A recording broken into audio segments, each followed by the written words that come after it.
IT komunikacionit e na është komplet film vete, unë para një jave pagova një dënim, edhe jo pse ishte fajem, ishte faja ati mbrapa meje. Tash, voziti ishte deri me 50 limite.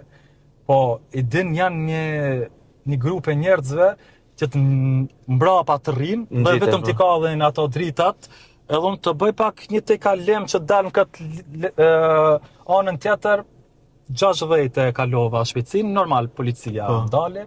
Ndola, shumë, tha, shikoj në kamerë se thashën rregull, shumë e bon, duhet me pagu. Dhe e pagova, ishin shumë të sjellshëm policia, do të thotë një gjë shumë i mirë, se prap e thëmë gjeneratën e kuvimit ne jemi me trauma nga policia, se policia asnjëherë nuk kanë qenë të sjellshëm, policin kur e ke pa, edhe nëse ke qenë rregull e ke ditë se diçka do të ndodhe rrezik, por jo. Po sa çarish Kumanov. Po, Kumanova do të thotë vazhdojmë të jenë masi trauma, por policia në ditët e sotshme nuk kam qëllu më të kem ndonjë problem. Çdo herë edhe kur na ndalin për kontrolla ose kur kemi diskutime janë shumë të sjellshëm. E pagova dënimin dhe prap kur vazhdova në vetur thash pse njerëzit nuk vazhdojnë thjesht kështu. Ke bën gabimin, paguaj dënimin, edhe le edhe policin ta kryej punën se e vetë se e ka.